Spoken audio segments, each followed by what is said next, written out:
여러분, 인간의 끊임없는 질문 속의 하나는 어떻게 하면 인간은 행복해질 수 있을까? 어떤 일을 또 어떤 사람을 만나야 내 인생이 참된 행복을 누릴 수 있을까? 이 하버드 대학에서는 사람들에게 현재 당신의 행복을 결정하는 이유가 있다면 무엇이겠습니까? 이런 설문조사를 하게 됩니다.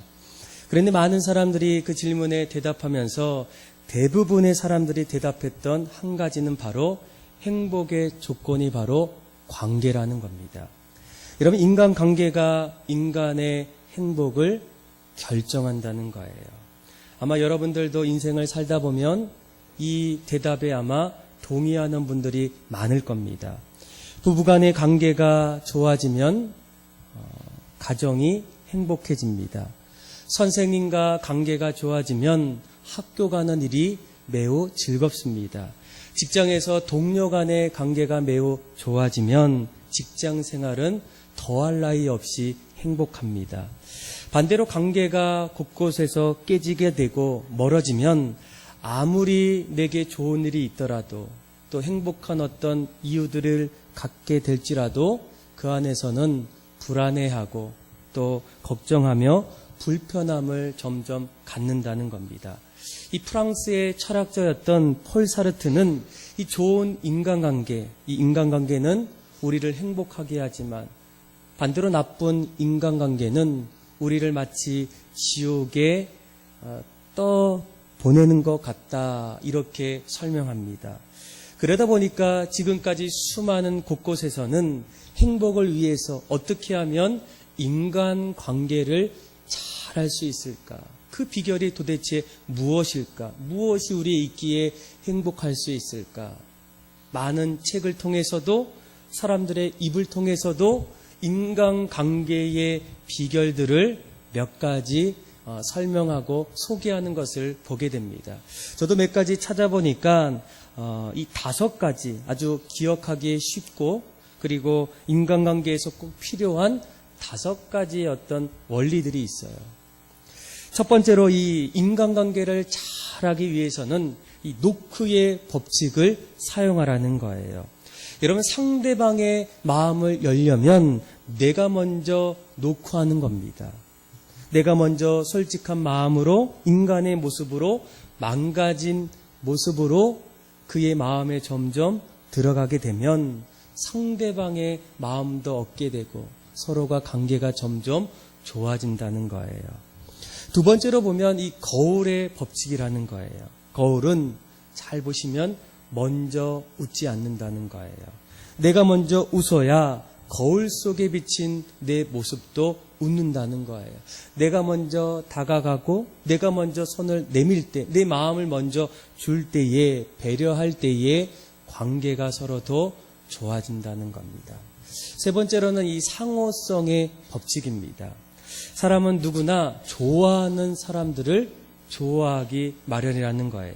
누구도 자기를 좋아하는데 그 사람을 싫어하는 사람은 없다라는 겁니다. 그래서 사람들을 만날 때, 또 관계를 맺어갈 때 서로의 어떤 호감들을 가지고 관계를 맺어가야 한다는 겁니다. 네 번째로는 로맨스의 법칙. 그래서 상대방을 비난하지 말고 상대방을 그대로 인정하며 함께하는 그런 어떤 시간들이 관계를 더 좋게 만든다는 거예요. 그리고 마지막 5번째가 바로 집신의 법칙입니다. 집신에도 짝이 있듯이 사람들에게도 자신에게 맞는 사람들이 있다는 거예요. 굳이 서로 맞지 않은데 서로 불편한데 끝까지 함께 하려는 그런 어떤 것보다도 서로 마음이 통하고 또 같은 비전으로 함께하는 사람과 같이 할 때 그 자리에는 좋은 관계들이 맺어간다는 거예요. 아마 이러한 5가지의 법칙은 아마 여러분들에게도 또 오늘 이 시간에 있는 모든 분들에게도 이것을 잘 기억하고 사용하다 보면 여러분들의 관계가 이전보다도 더 좋아질 수 있다라는 거예요. 그런데 이 5가지 법칙, 또 다른 어떤 관계의 어떤 노하우들을 가지고 여러분들이 하루하루 살아갈 때 물론 그 안에는 좋은 관계들을 맺을 수 아마 있을 겁니다. 그런데 한편으로는 마음속에 그럼에도 불구하고 이 좋은 관계들이 삐그덕거리거나 금이 갈 때가 있다라는 거예요. 내가 이분만큼은 또 이 모임만큼은 그동안 잘 되어지길 원했고 또 좋은 관계를 맺기를 원했는데 지금까지 살아오다 보니까 어느 모임은 내 뜻대로 내 생각대로 좋은 관계에서 좋지 못한 어떤 관계로 변하는 그런 어떤 인생을 보았다는 거예요. 어쩌면 내가 실수해서였을까? 아니면 상대방이 나를 오해해서 그런 일들이 일어났을까? 그런데 내가 실수해서라기보다도 또 오해하기보다도 근본적으로 우리가 어떤 관계를 맺어갈 때 그 관계는 어느 순간에 금이 갈 수도 있고 흔들릴 수도 있고 깨질 수밖에 없다는 거예요. 그 이유가 도대체 무엇이겠습니까? 그 관계가 온전해지지 못하는 가장 근본적인 이유는 바로 하나님과 인간의 관계가 이미 깨져 있기 때문이에요. 아마 우리가 이 창세기의 말씀을 들여다보게 되면 하나님께서 아담과 하와를 지으십니다. 그리고 에덴 동산에서 그들이 마음껏 아름답게 살 수 있는 그런 동산을 그들에게 주셨어요. 그들은 날마다 즐겁고 행복한 삶을 살게 됩니다. 그리고 인간에게 피조물을 다스릴 수 있는 그런 권한까지도 주셨다는 거예요. 그래서 결국 이 피조물들이 하나님을 향할 수 있는 제사장적 자리까지도 하나님께서 이 두 사람 아담과 하와에게 주시게 됩니다. 그때의 모습을 보게 되면 그들은 부부관계도 좋았고 또 에덴을 다스리는 경작하는 일도 보시기에 참 좋았다는 거예요. 그래서 에덴이 곧 성소였고 에덴은 곧 낙원이다 이렇게까지 말하게 됩니다. 그런데 이런 행복이 사실은 인간의 어떤 노력 속에서 이루어지기보다는 이미 하나님께서 인간과 함께 관계를 맺으면서 우리에게 주셨던 특별한 선물이라는 거예요. 아담은 하나님과의 관계 하나만으로 전부를 얻었고 인생의 어떤 성공적인 삶을 살아갔다는 거예요. 그런데 이 아담이 하와와 함께 선악을 먹고 난 이후에 어떤 일들이 일어납니까? 범죄하고 난 이후에 가장 먼저 일어나는 것은 하나님과의 관계가 깨지기 시작했다는 거예요. 하나님과의 관계가 근본이었기 때문에 근본이 깨지고 난 이후에부터 인간의 어떤 삶은 그 이전과는 완전히 다른 삶으로 변화되기 시작합니다. 부부의 관계도 서로 사랑하기보다는 어떤 일이 있을 때마다 미워하게 되고 싫어하게 되고 또 서로를 좋지 않게 생각하는 일들이 그 안에 자꾸만 일어나게 돼요.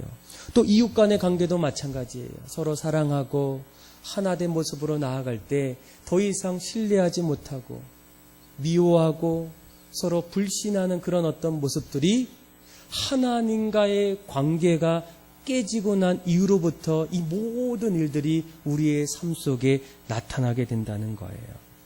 그래서 이 피조물들끼리 끊임없는 양육강식이 반복되다 보니까 그 안에는 오히려 행복, 기쁨, 감사, 어떤 은혜보다는 서로 미워하고 싫어하고 질투하고 싸우고 분쟁하는 그런 안타까운 그런 관계가 점점 멀어지는 일들이 일어나기 시작했다는 거예요. 오늘 우리가 계속적으로 이 전도서의 말씀을 보게 될 때 이 전도자였던 솔로몬도 이 해 아래에서 얼마나 많은 노력과 수고와 행복을 위해서 그렇게 달려가지 않습니까? 그런데 그가 없던 것이 아니었어요. 가진 것이 너무나 많았습니다. 얻은 것이 많았고 누릴 수 있는 것, 볼 수 있는 것, 맛볼 수 있는 것, 그 어떤 것보다 많이 있었는데 그는 마지막에 뭐라고 얘기합니까?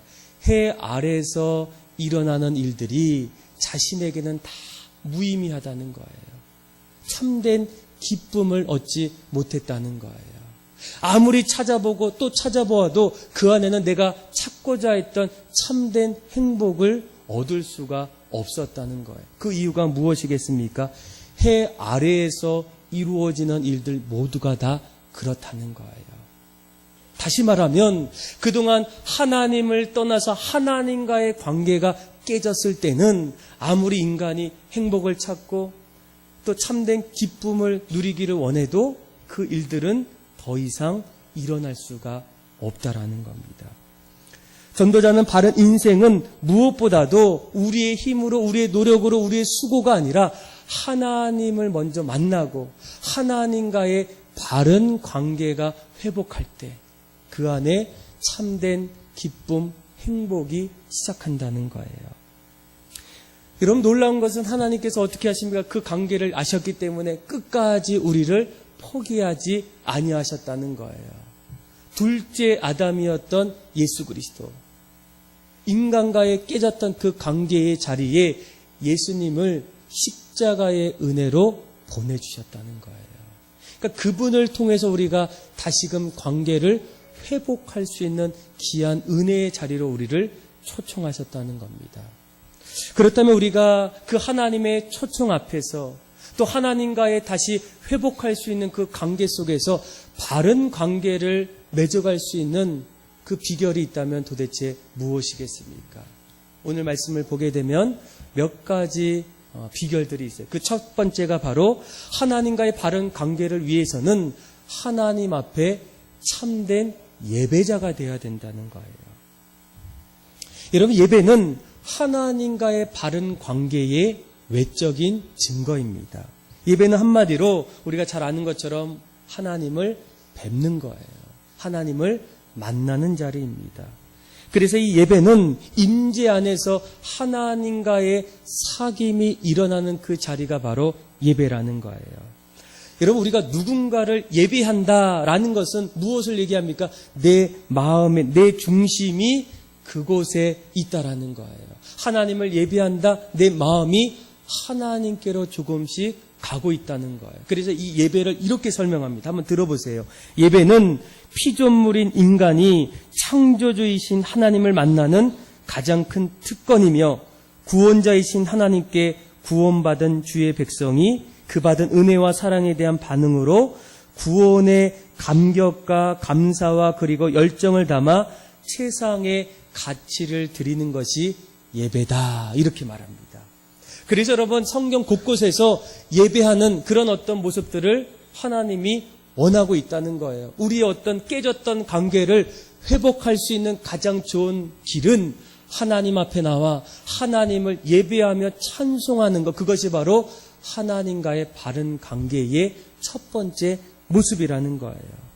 이사야 43장 21절에 뭐라고 얘기하면, 이 백성은 나를 위해 지은 바 되었나니 나의 찬송을 부르게 하려 함이라.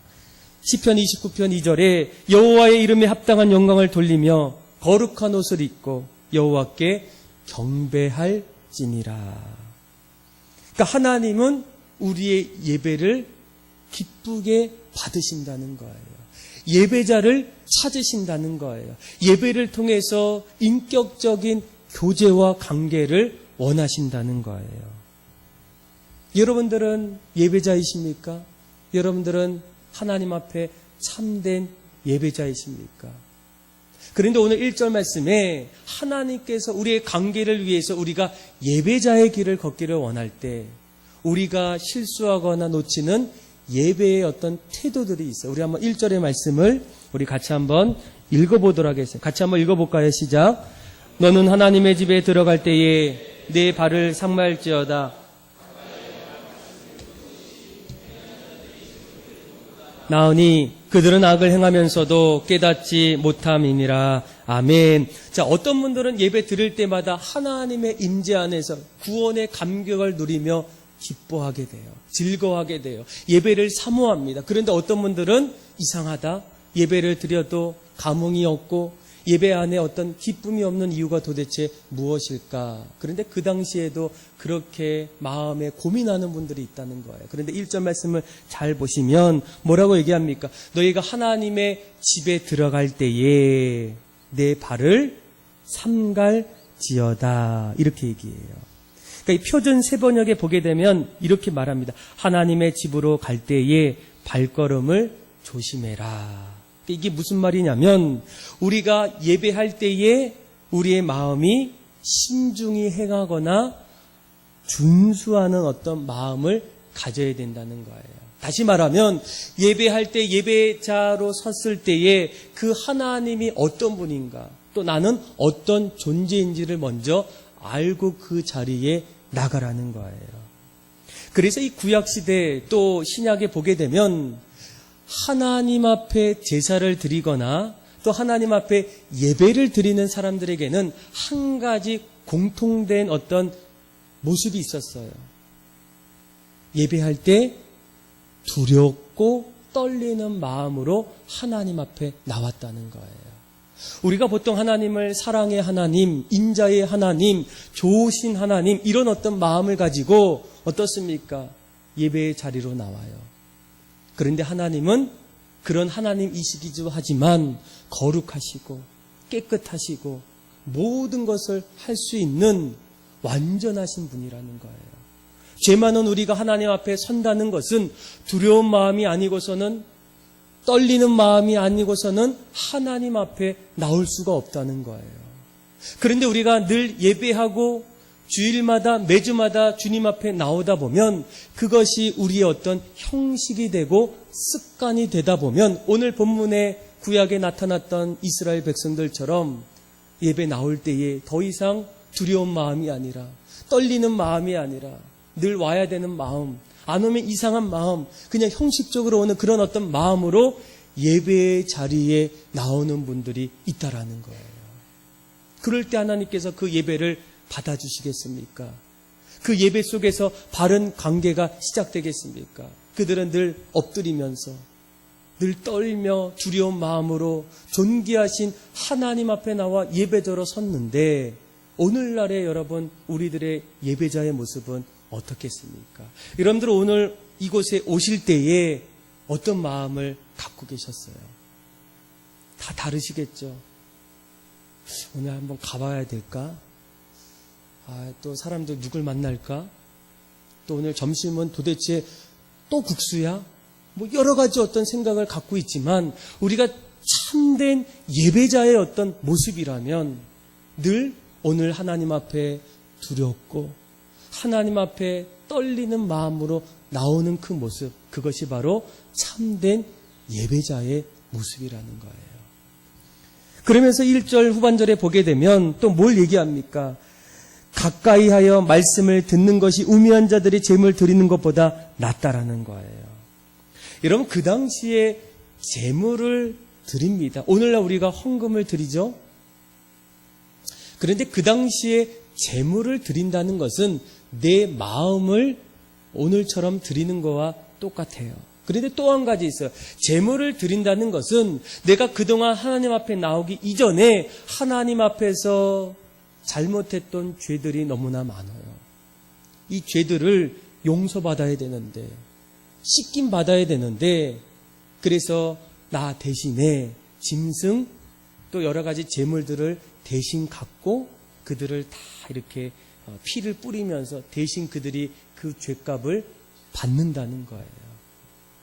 오늘날에 무엇을 얘기합니까? 우리가 하나님 앞에 나올 때 회개하기를 원하는 마음, 우리가 그동안 갖고 있었던 나의 인간적인 어떤 욕심들을 하나님 앞에 내려놓고자 하는 그 마음을 갖고 이 시간에 나오셔야 된다는 거예요. 이것이 바로 참된 예배자의 모습이라는 거예요.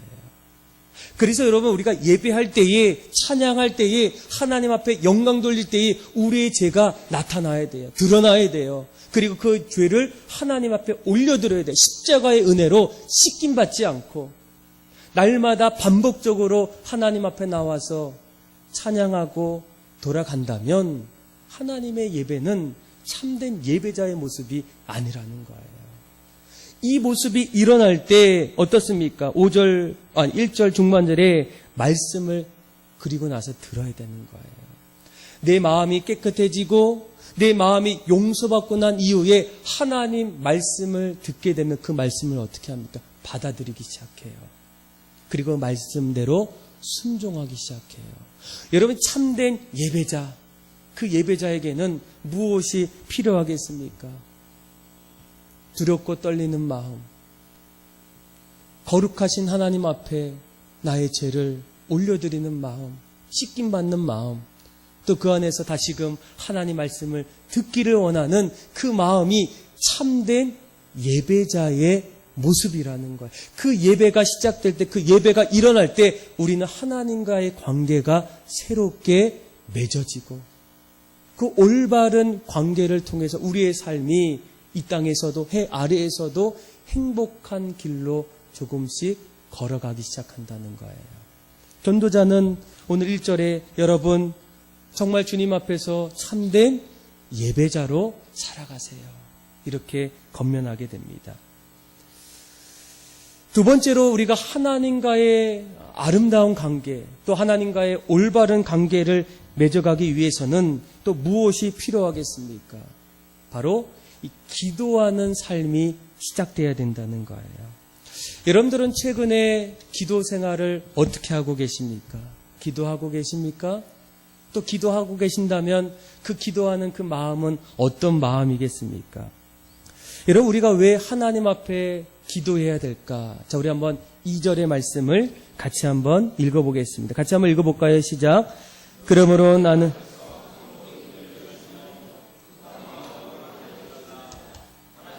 하늘에 계시고 너는 땅에 있음이니라. 그런즉 마땅히 말을 적게 할 것이라. 아멘. 자, 이 전도자는 하나님과 우리의 어떤 사이를 어떻게 표현합니까? 하나님은 하늘에 계시고 우리는 땅에 있다는 거예요. 여러분, 이 표현은 어떤 표현이냐면 하나님과 나 사이에 더 이상 뛰어넘을 수 없는 절대적인 간극이 있다는 거예요. 내가 하나님 만나고 싶다고 쉽게 만날 수가 없다는 거예요. 왜냐? 하나님은 하늘에 계시고 우리는 땅에 있기 때문에. 그런데 하나님께서 우리에게 한 가지 선물을 주게 됩니다. 도저히 만날 수가 없어요.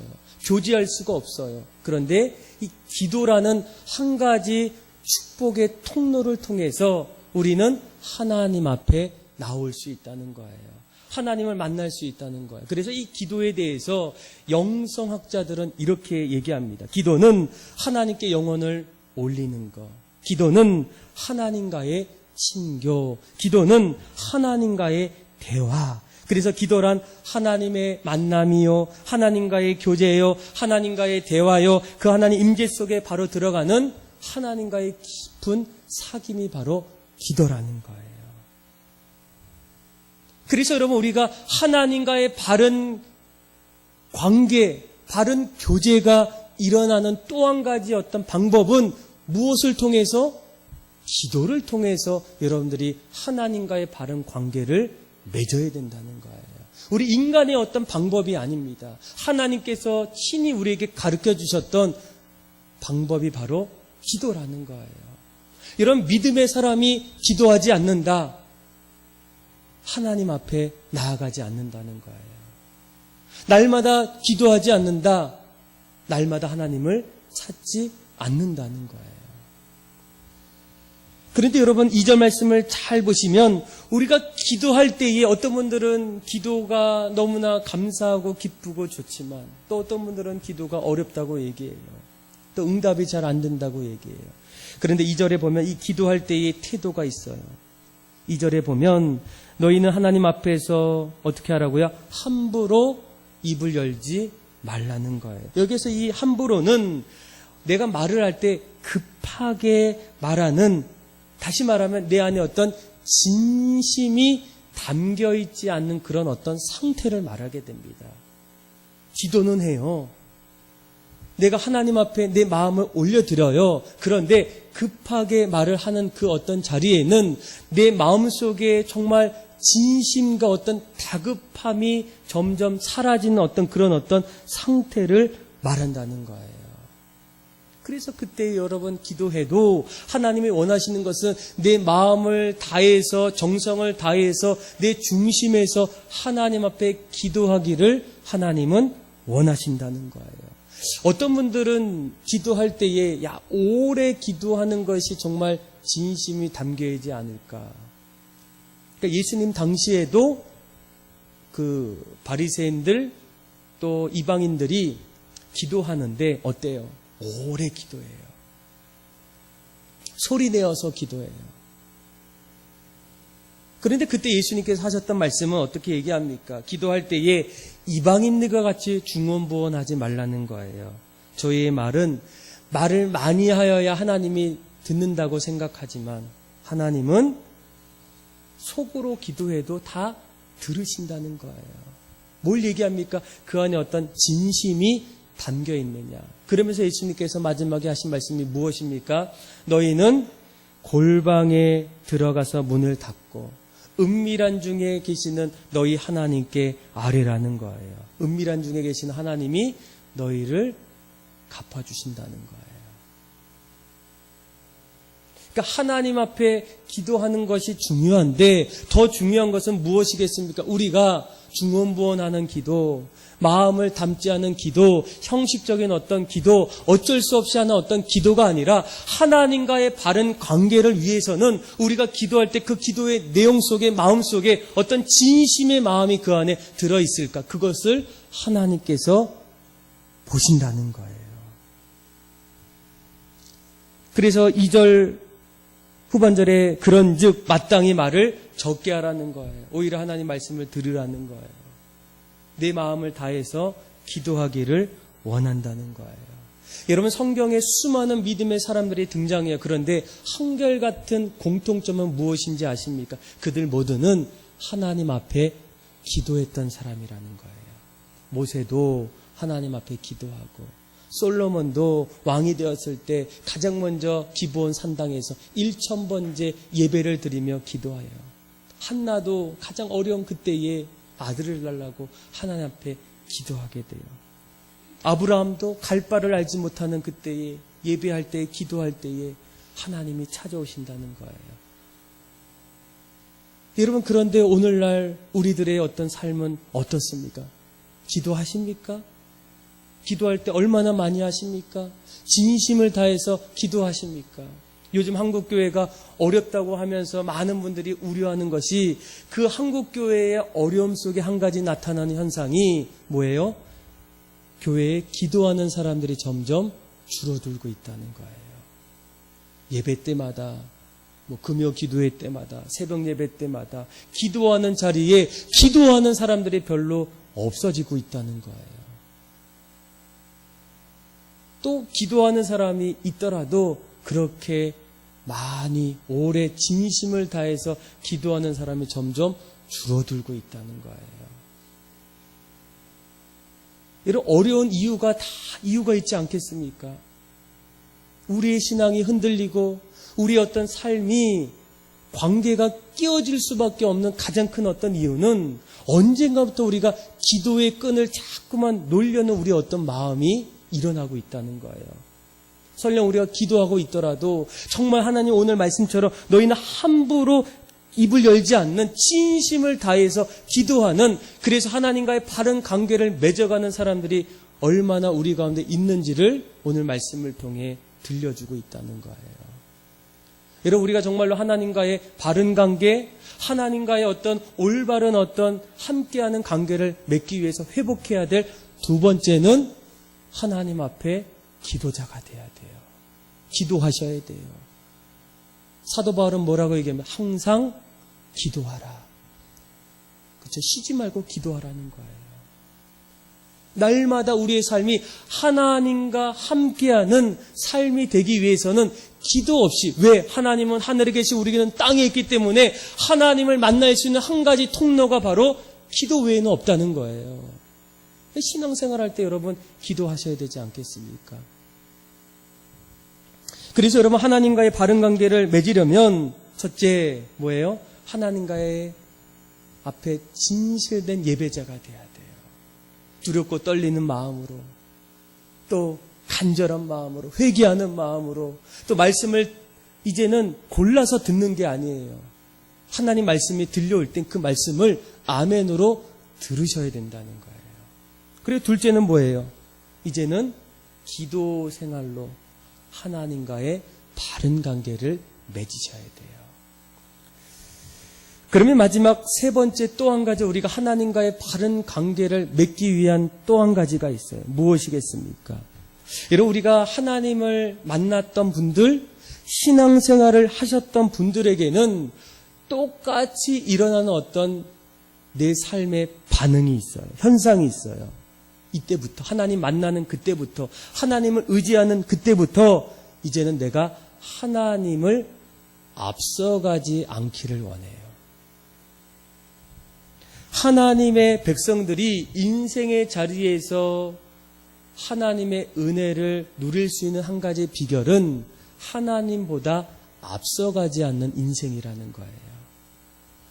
다윗은 내가 하나님을 만났을 때 하나님과 나와의 관계를 뭐라고 고백합니까? 하나님은 나의 목자이시니 내가 부족함이 없다는 거예요. 하나님은 나의 목자이시고 나는 그의 양이라는 거예요. 어떤 관계입니까? 여러분, 양이 목자보다 앞서서 가게 되면, 자기의 길을 혼자 찾아가면 위험해져요. 힘들어져요. 고생하게 돼요.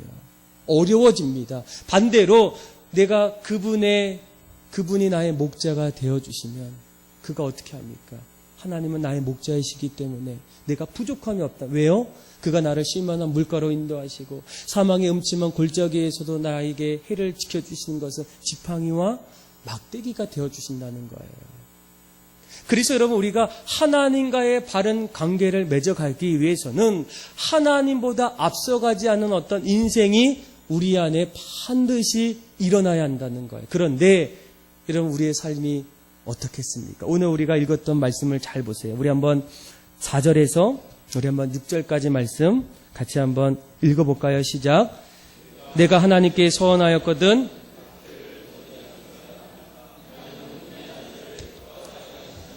서원한 것을 갚으라. 서원하고 갚지 아니한 것보다 서원하지 아니한 것이 더 나으니 내 입으로 내 육체가 범죄하게 하지 말라. 천사 앞에서 내가 서원한 것이 실수라고 말하지 말라. 어찌 하나님께서 내 목소리로 말미암아 진노하사 내 손으로 한 것을 멸하시겠냐. 아멘. 자, 여기에서 뭐가 나옵니까? 이 서원이라는 말이 나와요. 서원 기도. 여러분 혹시 들어보셨죠? 어떤 분들은 벌써 서원 기도 하신 분도 있고, 또 앞으로 서원하기를 원하는 분도 있고, 또 그냥 듣고만 있는 분도 있어요. 그런데 여러분, 이 서원 기도, 이 서원은 뭡니까? 내가 하나님에 대한 어떤 약속이라는 거예요.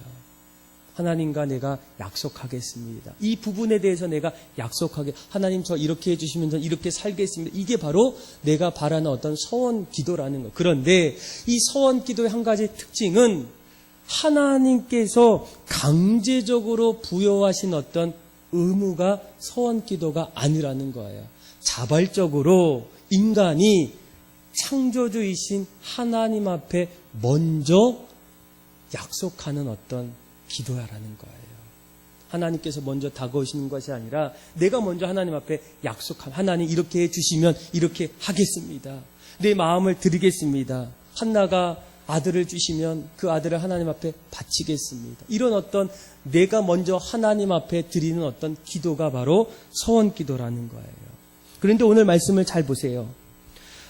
서원 기도를 했는데 4절에 보니까 하나님께 서원하였거든 갚기를 어떻게 하지 말라고요?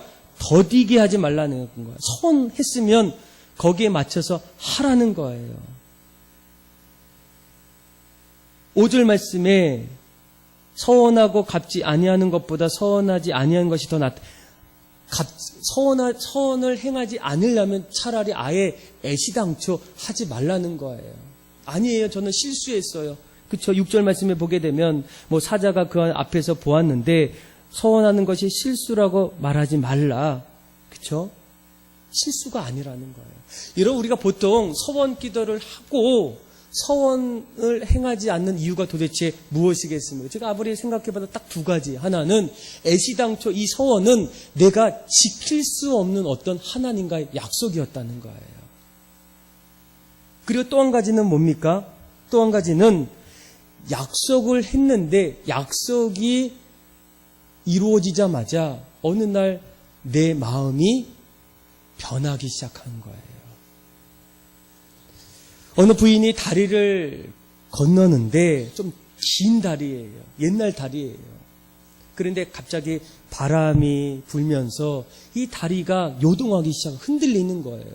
너무 흔들리다 보니까 이 여인의 마음속에 이러다가 떨어지겠다, 다치겠다 이 마음이 들면서 하나님 앞에 기도하기 시작했어요. 하나님, 정말 저를 살려주세요.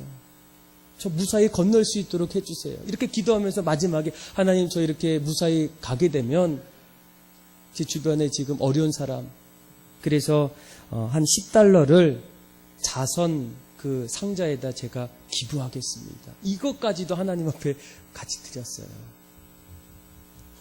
그리고 나서 이 다리를 건너는데 이제 바람에 좀 작아지는 거예요. 그리고 마지막 끝 무렵에 거의 다 다다랐을 때 갑자기 마음속에 이런 생각이 들어요. 아니, 내일도 아닌데 $10를 준다는 거 너무 많은 건 아닐까? 그냥 $5만 줘도 그 사람 잘 살 수 있겠지. 그래, $5 주자. 근데 $5 생각하고 결정하는 그 찰나의 마음속에 $5도 좀 많은 것 같아. $2를 줘야 되겠다. 이런 마음을 갖는 그 순간에 갑자기 또 바람이 오는 거예요. 다리가 막 흔들흔들 되는 거예요. 그때 이 여인이 이렇게 얘기합니다. 비명을 지르면서, 하나님, 농담한 걸 가지고. 여러분, 이 기독교 이 쪼크 안에 무엇이 담겨 있습니까? 여러분, 우리 어떤 기도의 어떤 모습 속에도 이런 모습이 있지 않습니까? 정말 잘 안 될 때, 정말 급할 때, 어려울 때 하나님 앞에 간절히 기도해요. 선 기도해요. 그런데 그게 다 이루어졌을 때 내 마음이 변하기 시작해요. 다시 말하면 뭡니까? 그때부터 하나님보다 내가 앞서가기 시작해요. 하나님의 뜻보다는 내 뜻을 가지고 나아가기 시작하는 거예요. 여러분, 우리가 하나님과의 깊은 관계, 알맞는 관계, 또 열매 맺는 어떤 관계를 맺기 위해서는 가장 중요한 것이 무엇이겠습니까? 하나님보다 앞서가지 않는 인생을 살아가야 된다는 거예요. 그 삶을 살기로 결단할 때 어떻습니까? 하나님을 의지하기 시작해요. 하나님을 바라보기 시작해요. 다른 것을 찾기보다는 하나님을 먼저 찾기 시작한다는 거예요. 여러분, 인간이 정말 행복할 수 있을까? 전도자는 그 질문을 가지고 평생을 살아갔어요. 사람들이 말하는 성공의 길, 행복의 길 다 해봤습니다. 가질 수 없는 거 다 가져봤어요. 누릴 수 없는 거 다 누려봤어요. 볼 수 없는 거 다 보았어요. 그런데 그때에도 마지막에 다 이것이 나에게는 참된 만족이 없다는 거예요. 근데 그때 뭐라고 얘기해요? 해 아래에서 하나님 없는 그 인생 속에는 잠시의 기쁨, 행복은 있지만 내가 찾고자 했던 그 행복은 도저히 찾을 수가 없었다는 거예요. 그런데 반대로 하나님을 알게 되고 하나님 앞에 살아갈 때 우리는 그 안에 어떤 행복을 누릴 수 있다는 거예요. 그래서 오늘 말씀의 마지막 7절에 뭐라고 얘기합니까? 7절 말씀을 끝으로 보면 그러하니 오직 너는 하나님을 어떻게 하라고요? 경외하라는 거예요. 하나님 안에 살라는 거예요. 하나님 없이는 살 수가 없다는 거예요. 여러분, 그렇기 위해서 하나님과의 정말로 올바른 관계를 맺기 위해서 우리에게 필요한 것이 무엇이겠습니까? 꼭 세 가지 기억하셔야 돼요. 하나님, 내가 하나님 앞에서 예배자가 되겠습니다. 하나님 만나러 올 때 이제는 형식적으로가 아니라 두렵고 떨리는 마음으로, 회개하는 마음으로, 죄를 벗어버리기를 갈망하는 마음으로 오겠습니다. 또 날마다 기도하겠습니다. 하나님은 하늘에 계시고 나는 땅에 있지만 하나님 기도를 통해서 나를 만나주시고 말씀해 주신다면 내가 그분 앞에 날마다 기도하겠습니다. 그리고 이제는 하나님의 뜻을 알기에 하나님보다 앞서가지 않는 인생, 올바른 관계의 그 중심에는 하나님이 내 삶의 중심이기에 이제는 내가 하나님과 늘 동행하겠습니다. 이런 고백을 통해서 여러분들의 남아있는 인생, 또 앞으로 만들어가는 인생이 늘 행복하고 또 하나님 앞에 감사하는 그런 행복한 삶이 다 되기를 주님의 이름으로 축복합니다. 우리 이 시간